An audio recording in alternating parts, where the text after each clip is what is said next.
We've never imagined na tutulong kami sa MILF in developing an agroforestry program. Yung unang-unang meeting namin with the MILF, it was quite tense. Kasama ko sa meeting nun, mga partners namin sa Dendrotonics. Tapos kasama ko sa table lahat ng mga MILF commanders tsaka yung mga ADCamps nila. So kasama namin sa table si Ustads Dalikan, 1,000-man commander yon.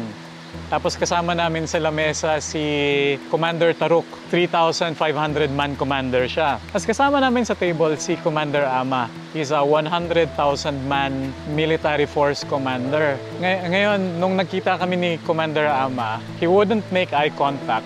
Hindi siya ngumingiti sa akin. So nag-usap naman kami, pinaliwanag namin sa kanila na kailangan namin yung tulong nila para ma-propagate yung Philippine native trees natin, ma-develop yung biodiversity ng Pilipinas, generate livelihoods, develop industries. So timber plantation, agarwood industries.